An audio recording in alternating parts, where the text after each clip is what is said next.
혹시 여러분 황금 아들 낳는 거위 이야기 들어보신 적 있으세요?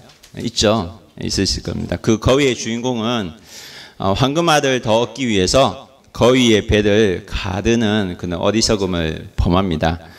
오늘 말씀에 등장하는 그 9명의 나병 환자가 그런 사람이었습니다.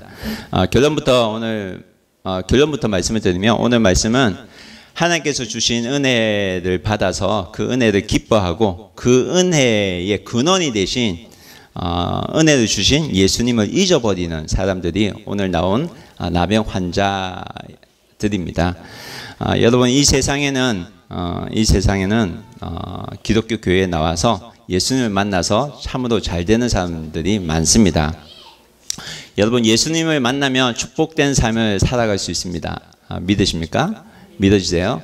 여러분 예수님 만나면 인생이 바뀝니다. 믿어주세요.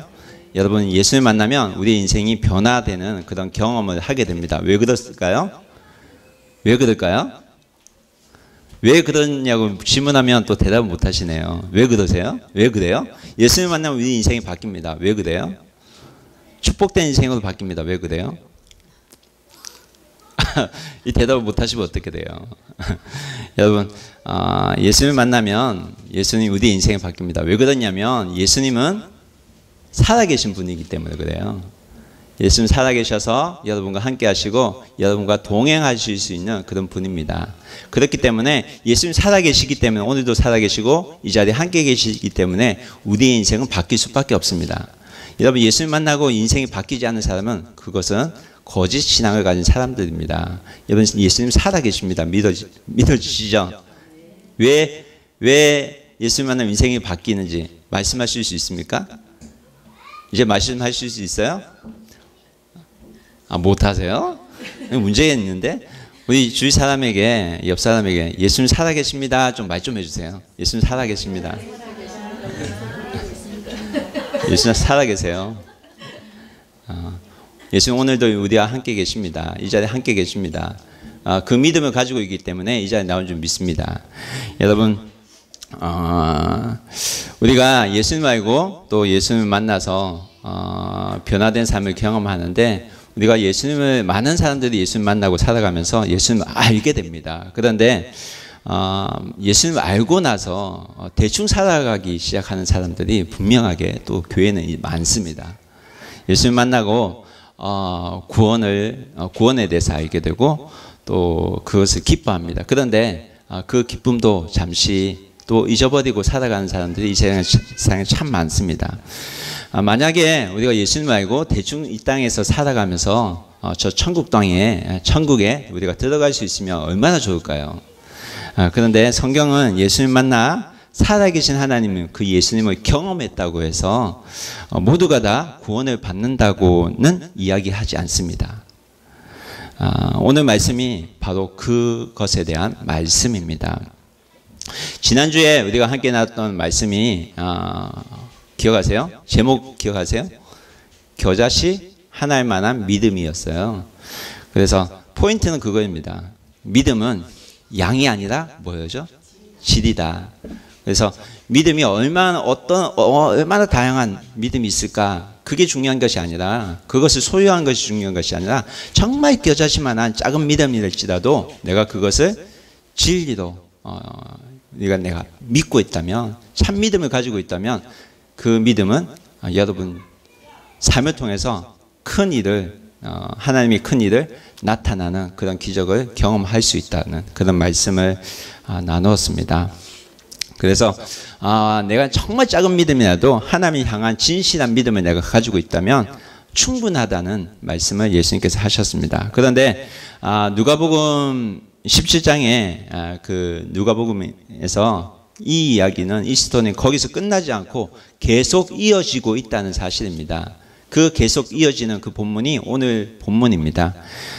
이 일이 일어난 이후에 누가는 나병 환자 사건에 대해서 우리에게 전해줍니다. 나병 환자 사건, 그 스토리는 다음과 같습니다. 1절 한번 읽어보겠습니다. 함께 읽겠습니다. 시작. 예수께서 예루살렘에 가실 때에 사마리아와 갈릴리 사이로 지나가시다가 그 일이 있고 난 다음에 예수님께서는 예루살렘으로 하나님께서 맡겨주신 그 구원의 길을 완성하기 위해서 예루살렘 쪽으로 향해서 걸어가시는 그런 길이었습니다.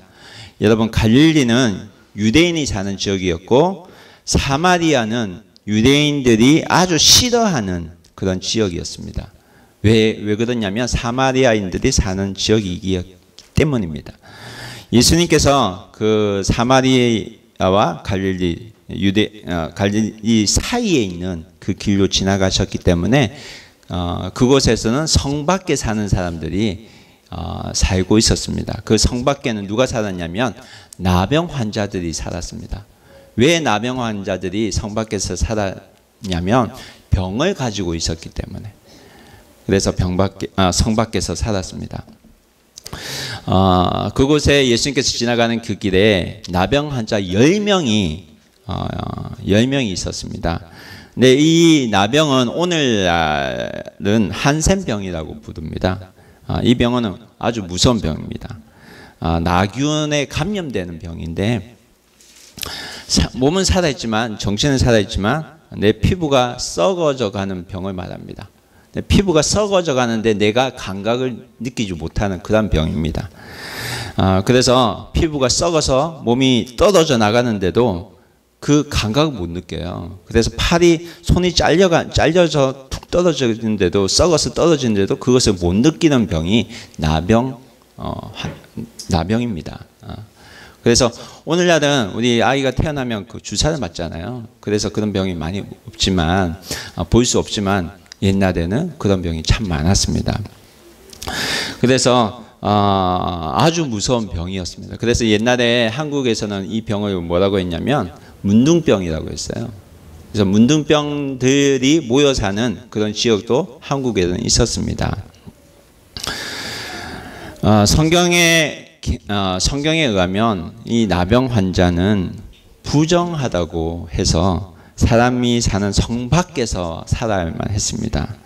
여기 말씀 보면 그 이야기가 나오는데 학자들에게 의하면 이들과는 가까이 하면 안 되기 때문에 이들을 거쳐서 오는 바람이 있잖아요. 이것도 자기 몸에 닿으면 부정하게 사람들이 여겼다고 합니다. 그래서 50m 이상 그 바람이 거쳐서 안 오도록 떨어져 다녔다고 해요. 그런데 이들이 성 밖에 있었던 겁니다. 근데 예수님이 그 길, 자기가 있는 그 길 사이로 지나가는 순간은 그 소식이 들리자 그들은 소리 높여서 외칩니다. 그 내용이 12절 13절 말씀입니다. 우리 한번 읽어보겠습니다.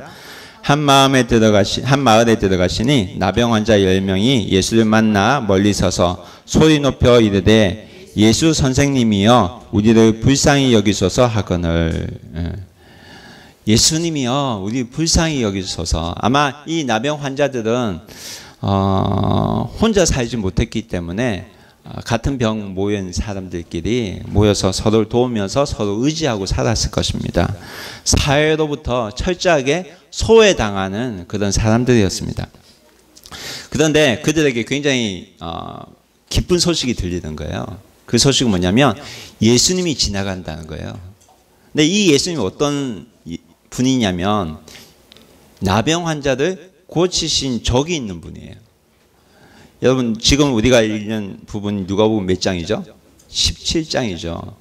근데 누가복음 5장에 보면요. 예수님께서 이미 나병 환자를 고치시는 그런 사건이 등장합니다. 그리고 이 일 후에 수많은 무리가 그 예수님이 나병 환자도 고쳤다는 그 이야기를 듣고 많은 사람들이 모여들었다고 성경은 누가복음 5장을 통해서 우리에게 증언하고 있습니다. 그래서 이들이 할 수 있는 대로 소리를 친 겁니다. 예수 선생님이요. 예수 선생님이요. 여러분 여기서 선생님이라고 번역된 그 헬라어는 에피스타타라고 하는데 그 뜻은 주님이요 라는 뜻입니다. 그래서 영어는 마스터라고 하고 있죠. 그래서 주님이요. 이 말은 예수님을 그냥 선생님이 아니라 주님이 될 수 있다는 분으로 그들이 외친 겁니다. 그래서 예수님이 자신의 주인이 되면 그 주인 대신 예수님께서 원하시면 자신의 병도 고칠 수 있다는 그 작은 믿음에서 그들이 그렇게 외친 것입니다. 여러분, 이것은요, 누가복음 5장에 나병 환자가 예수님께 고침을 받았을 때 어떻게 고침을 받았는지 보시면 이해할 수 있어요. 찾아보겠습니다. 누가복음 5장 12절. 한번 읽어보겠습니다. 예수께서 한 동네에 계실 때에 온 몸에 나병 들린 사람이 있어 예수를 보고 엎드려 구하여 이르되 주여 원하시면 나를 깨끗하게 하실 수 있나이다 하니. 잠시만요. 주여 원하시면, 주님이 되시면, 주인이 되시면 나를 깨끗하게 하실 수 있나이다 하니. 13절 읽겠습니다. 예수께서 손을 내밀어 그에게 대시며 이르시되 내가 원하노니 깨끗함을 받으라 하신데 나병이 곧 떠나니라.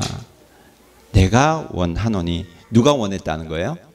예수님이 원하면 어떻게 된다고요? 나병이 떠나간다.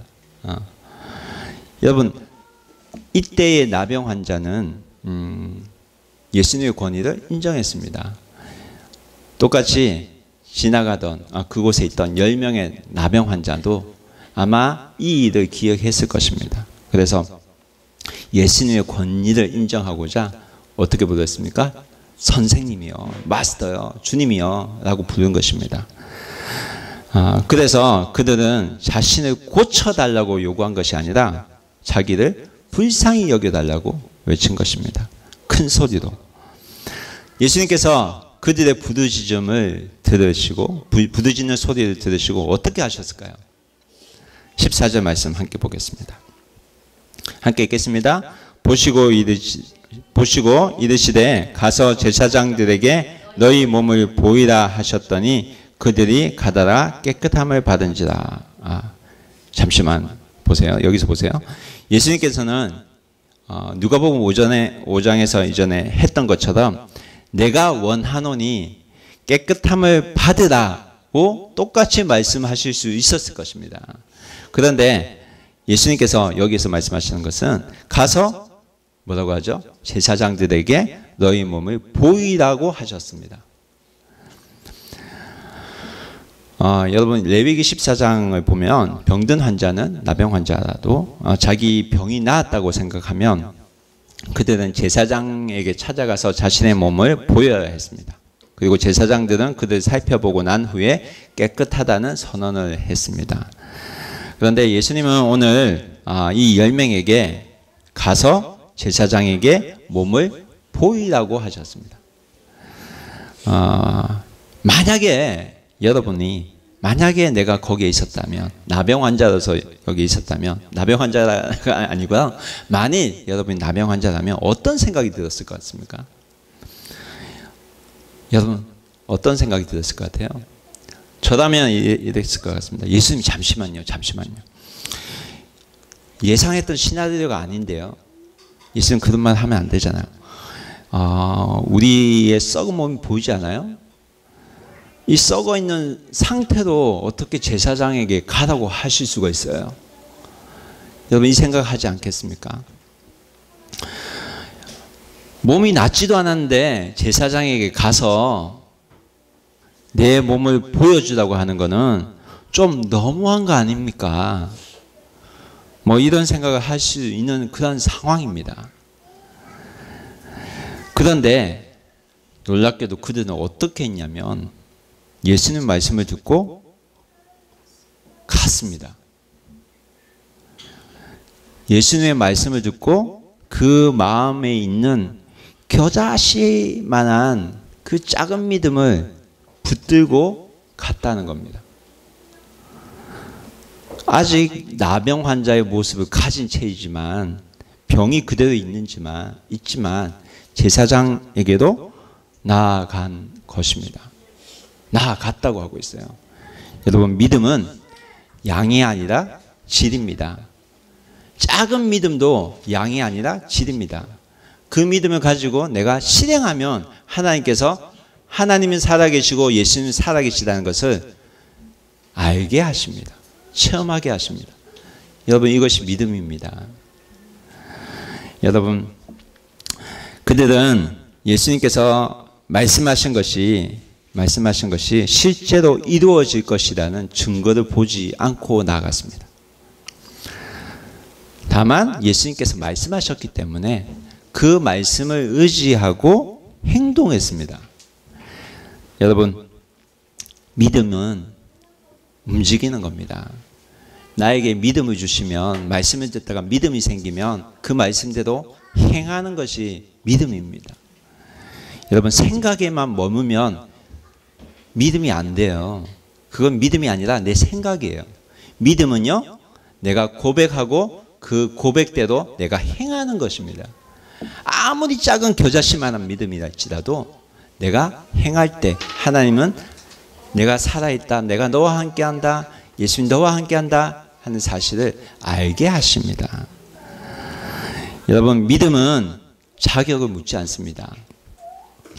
하나님께서는 목사가 되어야지만 목사 기도 잘 들어주고 나의 기도는 잘 안 들어줘, 이런 게 아닙니다. 집사가 돼야지만 하나님께서 기도 잘 들어주실까? 아닙니다. 하나님께서는 우리의 마음속에 있는 그 작은만한 믿음을 보십니다.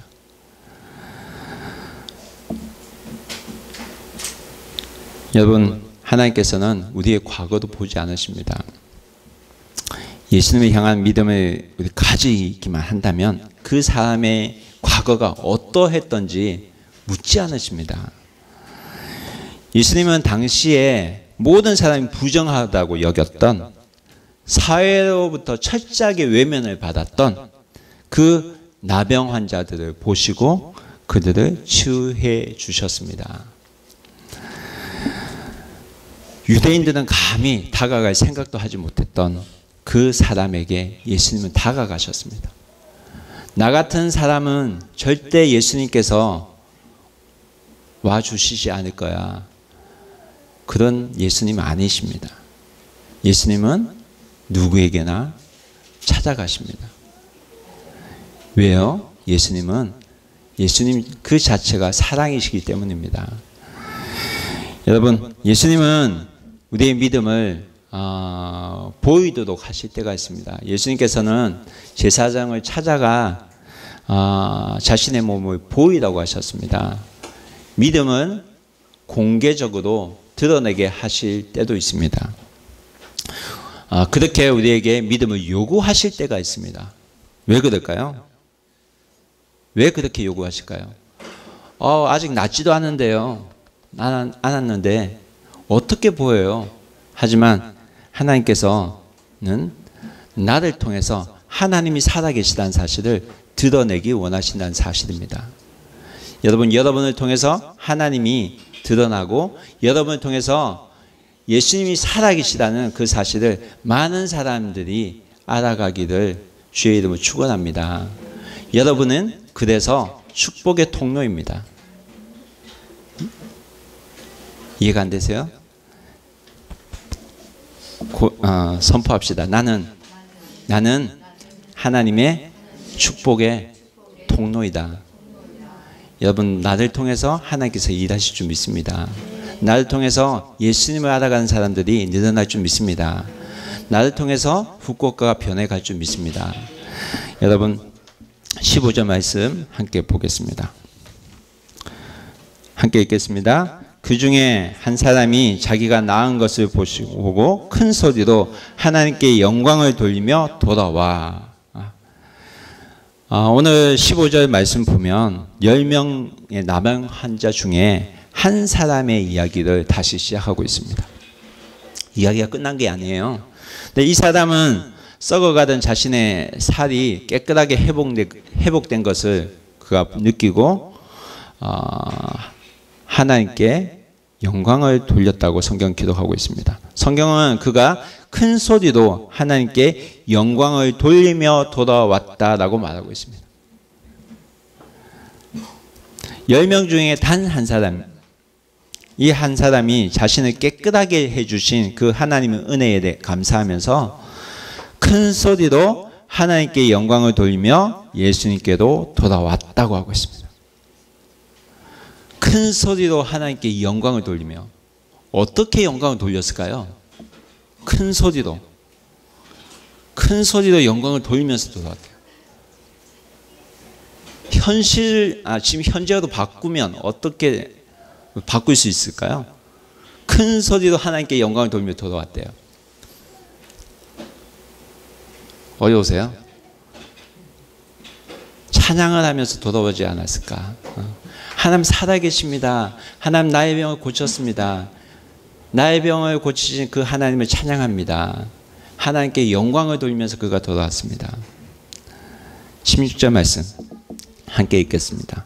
예수의 발 아래에 엎드려 감사하니 그는 사마리아 사람이다. 그는 예수님께 돌아와서 예수님의 발 아래에 머리를 숙이고 엎드립니다. 그리고 감사를 드립니다. 여러분, 감사를 드렸다고 성경 기록하고 있습니다. 여러분, 감사는 하나님께서 베풀어 주신 은혜에 대한 표현입니다. 그리스도인으로서 당연하게 해야 될 것이 감사입니다. 하나님 은혜 받았어. 여러분, 감사의 표현이 되어야 됩니다. 감사 행동으로 나타나야 됩니다. 예수님께 돌아가는 일이 일어나야 됩니다. 교회 봉사도 감사의 표현으로 드러나는 것입니다. 감사하고 찬양은 우리 삶에서 아주 중요한 것입니다. 그래서 사도 바울은 우리에게 이렇게 말합니다. 데살로니가전서 5장 18절 말씀. 우리가 잘 아는 말씀입니다. 함께 읽어보겠습니다. 범사에 감사하라. 이것이 그리스도 예수 안에서 너희를 향하신 하나님의 뜻이니라. 스베테 놓고 떠내기 때 간샤시나사. 모든 일에 대해서 감사하라. 여러분, 모든 일에 대해서 감사하실 수 있어요? 범사는 뭐가 포함될 것 같아요? 좋은 일만 포함될까요? 아니죠. 범사 안에는 모든 일이에요. 돈 나고 또니 뭐. 여러분, 돈 나고 또니 뭐 어떠한 일에도 여러분 감사할 수 있습니까? 근데 이것이 하나님의 뜻이래요. 여러분, 감사가 여러분의 생활을 변화시킬 줄 믿습니다. 여러분, 어려운 일을 당할지라도 내가 감사로 주님 앞에 나아가면 하나님께서 그 환경을 감사의 환경으로 이끌어 주실 줄 믿습니다. 이것이 믿음입니다. 이것이 하나님께서 우리에게 주신 믿음입니다. 놀랍지 않습니까? 여러분, 고통과 슬픔이 끊이지 않는 세상에서 우리는 살아가고 있습니다. 그렇지만 우리가 감사할 수 있는 이유는 예수님이 살아계시기 때문에, 예수님이 나와 함께 하시기 때문에 감사할 수 있을 줄 믿습니다. 바울은 모든 일에 감사하라고 우리에게 권면합니다. 왜? 예수님 안에서 하나님께서 그렇게 하도록 인도해 주신다는 믿음의 고백을 드리기 때문입니다. 여러분, 예수님이 내 삶의 주인이 되시면 우리의 삶은 감사가 넘치는 삶으로 바뀌실 줄 믿습니다. 바뀔 줄 믿습니다. 성경은 그런데 여기서 감사하고 있는 사람이 사마리아 사람이었다고 기록하고 있습니다. 굳이 여기서 그는 사마리아 사람이라고 말씀하고 있어요. 왜 그랬을까요? 여러분, 사마리아에 대해서 제가 좀 설명하겠습니다. 여러분, 사마리아 사람은 유대인들이 불편하고 싫어하는 민족이었습니다. 그래서 지도 보이세요? 생명의 산 공부할 때 나누는 얘기인데, 여러분 지도를 보시면 갈릴리가 여기 있어요. 유대가 여기 있어요. 근데 이스라엘 백성은 갈릴리에도 살고 유대도 살았습니다. 근데 중간에 누가 있어요? 사마리아 땅에 있어요. 근데 이 사마리아 사람들은 유대인이 싫어하는 민족이었어요. 그래서 이 사이를 왔다 갔다 할 때 이들이 바로 갔을까요? 아니에요. 이들과 대하기 싫어서 둘러서 갔어요. 그래서 요단강이 중간에 있어요. 근데 요단강 동쪽으로 해서 일부러 둘러가기도 했어요. 왜 그랬을까요? 사마리아 사람은 더 더러운 사람이라고 생각하고 있었기 때문에, 피가 섞인 혼혈민족이라고 생각했기 때문에 그렇습니다. 여러분, 사마리아는요, 사마리아 땅에는 누가 살았냐면 북이스라엘 사람들이 살았던 곳입니다. 그래서 이스라엘 역사에 대해서 설명하면 이렇습니다. 다윗 왕 아시죠? 솔로몬 왕 아시죠? 이때까지는 이스라엘이 통일 왕조를 이루었습니다. 큰 나라를 이루었습니다. 12부족이 한 나라로 잘 살고 있었습니다. 그런데 솔로몬 왕 이후에 하나님께 범죄하면서 하나님 말을 안 듣기 시작하면서 이 나라가 갈라져요. 그래서 북이스라엘과 남유다도 갈라집니다. 그래서 북이스라엘이 살았던 곳이 사마리아 땅입니다. 그 남유다, 유대 사람들이 살았던 사람이 지금의 유대입니다. 그래서 북이스라엘은 10부족이 살고 남유다는 2부족이 삽니다. 그래서 나눠서 살게 되는데, 이 나눠진 북이스라엘 사람들이 하나님 말씀을 잘 들으면 하나님께서 그들 축복하셨을 거예요. 근데 이들도 하나님 말씀을 너무너무 안 들었어요. 북이스라엘 왕이 20명의 왕이 있었어요. 근데 이 20명 다 하나님을 배반하고 우상 숭배하면서 살았어요. 결국 이 북이스라엘이 어떻게 되냐? 멸망합니다. 어느 나라로부터? 아수르 민족으로부터 멸망을 당해요. 그러면서 이 아수르 나라가 북이스라엘을 보면서 이거 잘하면 다시 뭉칠 수도 있겠다. 그래서 민족 말살 정책을 씁니다. 그 말살 정책 중에 하나가 뭐냐면 피를 섞게 하는 거. 그래서 강제로 이방인과 결혼시키죠. 결혼시키는 거예요. 그래서 피가, 우리는 아브라함의 자손이라고 생각했던 그 유대인의 피, 12부족의 그 피가 섞이게 됩니다. 그래서 이방인과 결혼하게 되면서 이들은 피는 더러워졌다. 그래서 혼혈민족이다. 그런데 남유다는 피가 안 섞이죠. 결국 나중에 망하게 되지만, 그래서 유대 사람들은 우리가 진짜 아브라함의 자손이다. 피가 안 섞인 순수 혈통이다. 하나님은 우리를 위해서 여러 일을 하셨다. 우리만이 하나님의 정말 참민족이다. 이런 생각을 가지고 있었어요. 그래서 이들은 사마리아에 사는 사람들을 굉장히 무시하고 경멸했습니다. 그래서 이들과 가까이 하지도 않으려고 했습니다. 그래서 맹 굴려가고 했죠. 피가 섞였기 때문에. 당시 유대인들로부터 사마리아 사람들은 하나님 백성에 속하지 못하는 죄인 취급을 받았습니다. 근데 예수님은 이 사마리아인에게 묻으십니다. 17절 함께 읽겠습니다. 예수께서 대답하여 이르시되 너희 사람이 다 깨끗함을 받지 아니하느냐? 그 아합은 어디 있느냐? 여러분, 한글 성경에 번역되지 않는 접속사가 있어요. 그것은 뭐냐면 그러나입니다. 그래서 정확하게 번역하면 너희 사람이 다 깨끗함을 받았는데 그러나 너 말고 다른 아합은 어디에 있느냐 하는 질문을 예수님께서 하신 것입니다. 예수님께서는 지금 돌아오지 아니한 9명에 대해서 지금 책망하고 계시는 거예요. 다시 말하면 9명의 유대인의 나병 환자들도 분명하게 사마리아인과 똑같이 깨끗하게 고침을 받았는데 왜 너 외에는 아무도 없느냐고 지금 말씀하고 계신 것입니다. 예수님께서는 이 땅에 하나님의 아들로 오셨습니다. 그리고 회당에서 가르치시고 천국 복음을 전파하시고 백성 중에 모든 병과 약한 사람들을 고치시고 하나님께서 자신을 메시아로 부르셨다는 것을 만인에게 알려주셨습니다. 내가 구원의 메시아는 사실을 보여주셨습니다. 그래서 나병 환자 10명에게도 하나님께서 지금 내가 메시아라는 사실, 예수님께서 내가 메시아라는 사실을 보여주신 것입니다. 그런데 왜 너만 있고 유대인들은 이 사실을 받아들이지 않느냐고 지금 책망하고 계신 것입니다. 이 말은 뭐냐면 왜 성경을 안다고 하면서도 하나님을 안다고 하면서도 예수 그리스도의 나를 왜 영접하지 않느냐는 것입니다. 그래서 이렇게 말씀하십니다. 18절 말씀 함께 읽겠습니다.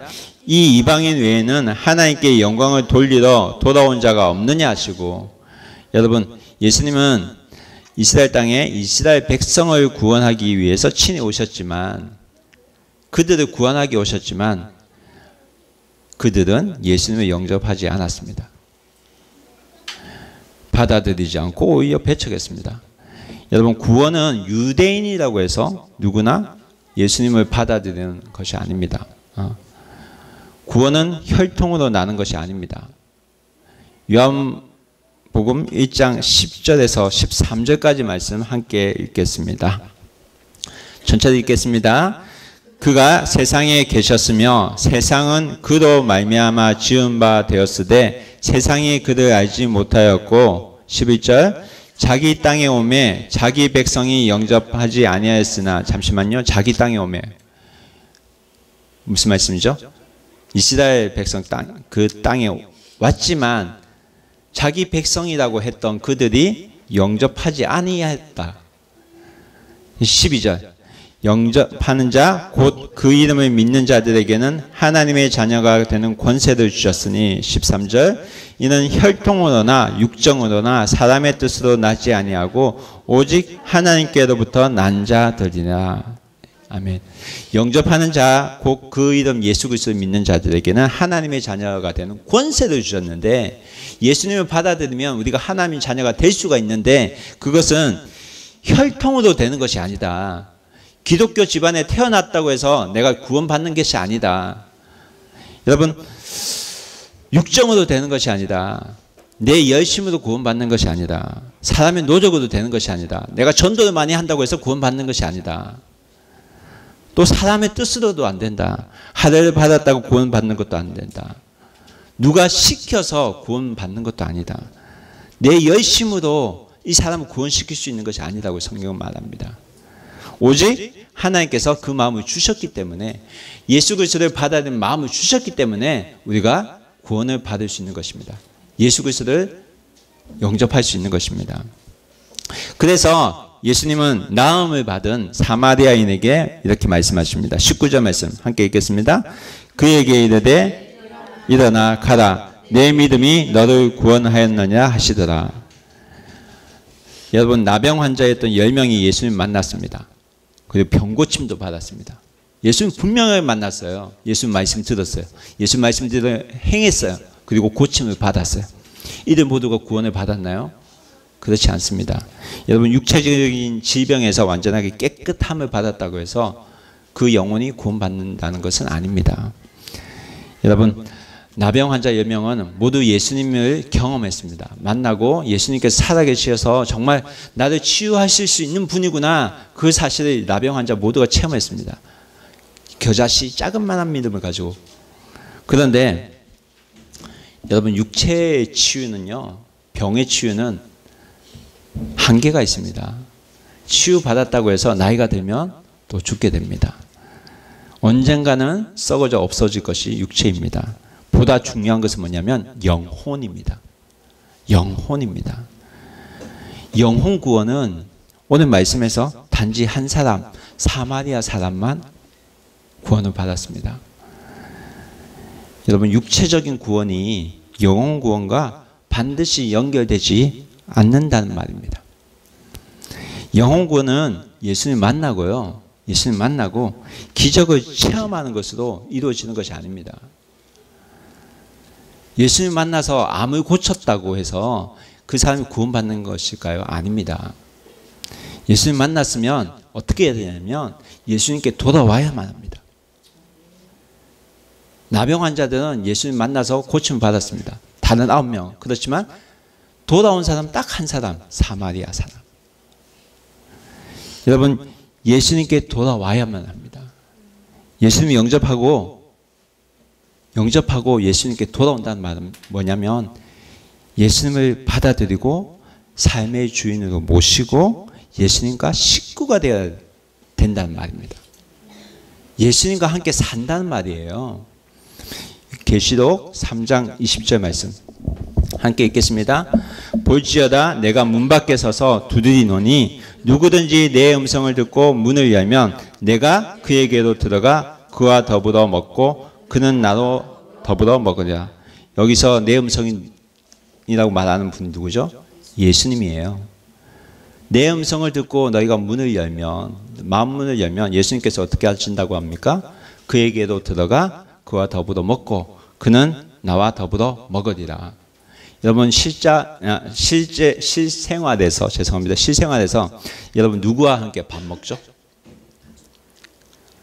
대부분의 경우에 가족과 함께 많은 밥을 먹습니다. 그렇지 않나요? 물론 유학생들은 지금 혼자들 생활하기 때문에 따로 먹겠지만 여러분 식사는 대부분 가족과 함께 합니다. 그래서 가족입니다. 같이 먹기 때문에 한국말로 뭐라 하냐면 식구라고 합니다. 아세요? 식구. 예수님이 마음의 문을 두드릴 때에 내 마음 문을 열고 예수님을 영접하면 식구로 지내주시겠다고 예수님 말씀하셨습니다. 앞으로 너의 장래가 내 장래가 되고 너의 기쁨이 내 기쁨이 되고 너의 슬픔이 내 슬픔이 되고 너의 문제가 내 문제가 될 것이다.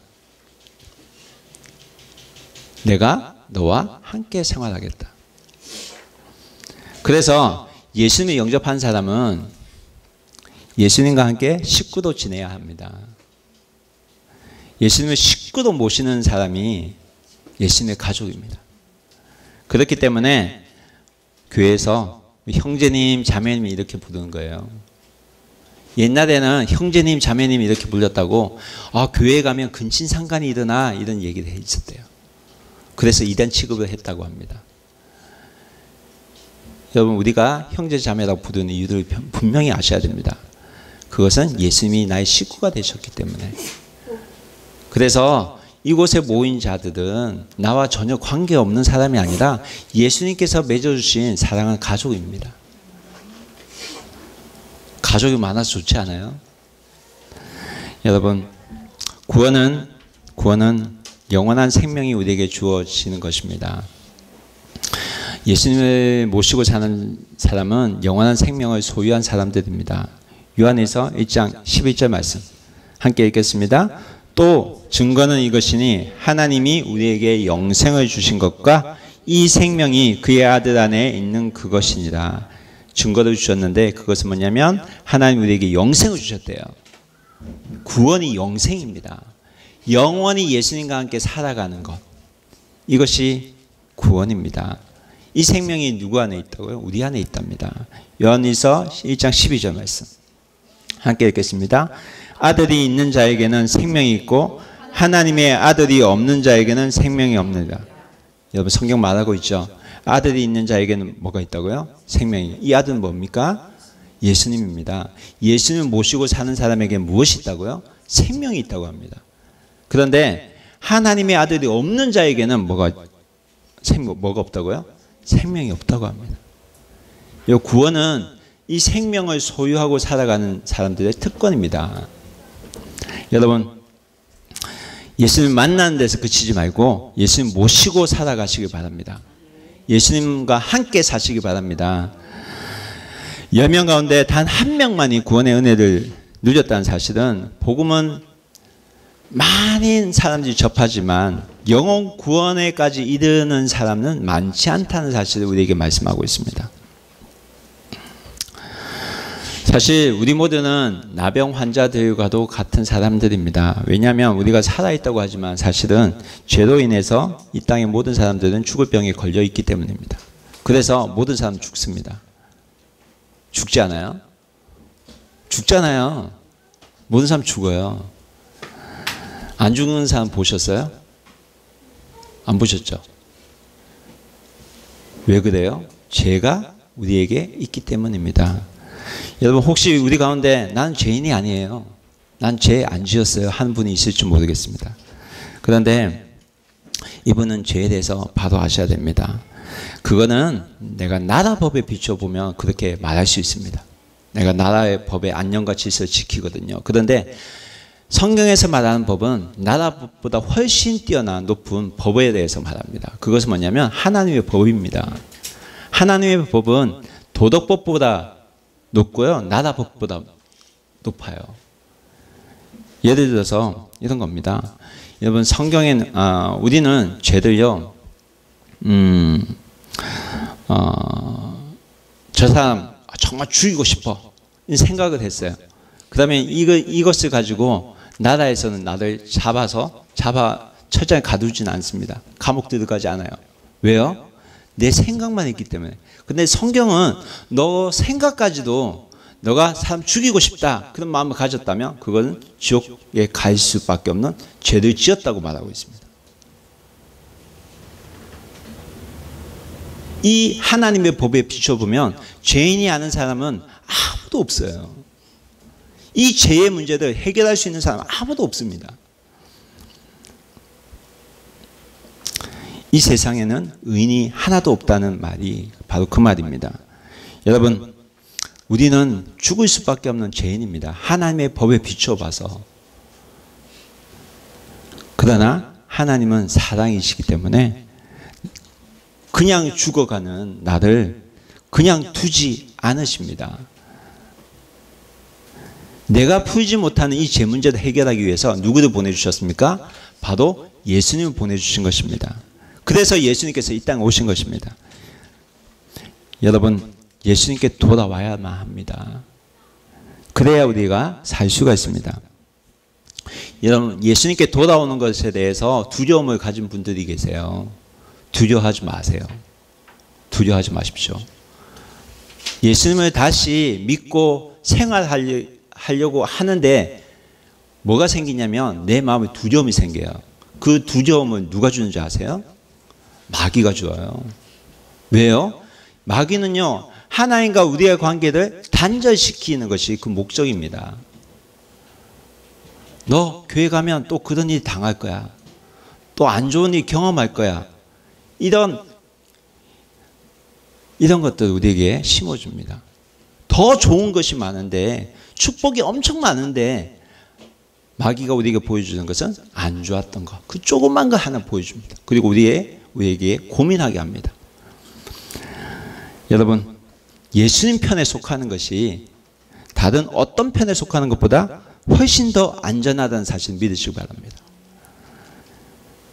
여러분, 예수님과 함께 이 땅에서 살아갈 준비가 되었습니까? 대답 못하세요. 다시 묻겠습니다. 예수님과 함께 이 땅에서 살아갈 준비가 되었습니까? 여러분, 언제까지 우물쭈물 거리겠습니까? 더 알아볼 것도 없습니다. 사실은 결정하면 됩니다. 여러분, 예수님은 우리가 믿기에 충분하신 분입니다. 정말 좋으신 분입니다. 그렇기 때문에 예수님이 복음입니다. 여러분의 삶이 바뀐다니까요. 예수님은 이 땅을 창조하신 창조주 하나님이십니다. 만왕의 왕이 되시고요, 만인의 주인이 되십니다. 모든 위에 뛰어난 이름이 바로 예수 그리스도입니다. 하나님 뜻대로 그가 이 땅에서 우리를 이끌어 가실 것입니다. 문제는요, 모든 것을 믿어도 예수님을 잘 못 믿고 믿음으로 살겠다고 고백하면서도 계속 넘어지는 그런 실망스러운 나 같은 죄인까지도 예수님께서는 끝까지 함께 하신다고 하신 것입니다.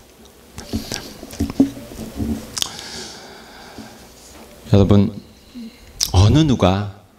이 땅에 어느 누가 나 같은 사람을 끝까지 도와주시겠습니까? 잘 생각해 보십시오. 이 땅에 어느 누가 나 같은 사람을 믿고 일을 맡겨주시겠습니까?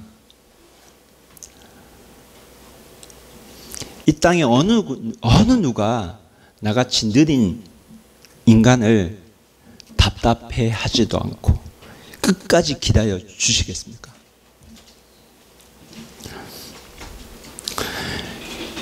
이 땅에 어느 누가 나같이 무가치한 인생을 자기 인생처럼 소중하게 여겨 주시겠습니까? 변덕도 많고 실패도 많이 하는 나를 이 땅에 어느 누가 끝까지 함께 해 주시겠습니까? 이 땅에 어느 누가 내 이야기를, 내 하소연을 끝까지 들어주시겠습니까?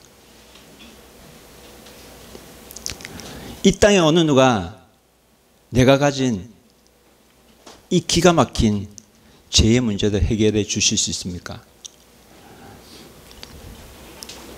이 땅에 어느 누가 나를 부끄러워하지 않고 나를 구원해 주시겠습니까? 이 모든 질문에 대한 대답은 단 하나, 예수 그리스도입니다. 바울은 우리를 두고 다음과 같이 성경에서 말합니다. 고린도전서 6장 20절 말씀입니다. 함께 읽겠습니다. 값으로 산 것이 되었으니 그런즉 너희 마음으로 하나님께 영광을 돌리라. 여러분 기억하시기 바랍니다. 예수님은요 십자가에서 우리도 그 피로 사신 분입니다. 우리를 사신 분입니다. 예수님께서 나와 여러분을 사랑하셔서 다른 걱정하지 말라고 십자가에서 피로 우리를 사셨습니다. 예수님께서 나를 살려주신 이유가 있습니다. 그 이유는 하나님께 영광 돌리라. 하나님께 영광 돌리는 삶을 살아봐라. 정말 행복한 길이 너를 위해 준비되어 있다. 너가 생각지도 못한 일을, 내가 생각지도 못한 그 은혜를 내가 준비해 두고 있다. 예수님은 믿음의 결단을 우리에게 요구하십니다. 여러분, 우리가 하나님께 나아갈 때 해야 될 것이 있습니다. 그것은 뭐냐면 나를 죽이는 일입니다. 나에게 내 안에 있는 두려움조차도 주님께 내어놓는 것이 필요합니다. 십자가의 자리에 나가서 나를 죽이고 예수님과 함께 살아갈 수 있어야만 합니다. 그것이 여러분 복음입니다. 주님을 사랑한다는 말이 우리에게 실제가 되기를 소원합니다. 더 이상 주저하지 마시기 바랍니다. 주저하지 마세요. 고민하지 마세요. 오늘 주님 앞에 이 시간에 더 미루지 말고 주님 앞에 회개하고 나아가기 원합니다. 온전히 예수님께 돌아가는 우리가 되기 원합니다. 여러분, 예수님이 나의 전부가 될 수 있도록 우리가 함께 기도하고 나아가기 원합니다. 기도하겠습니다.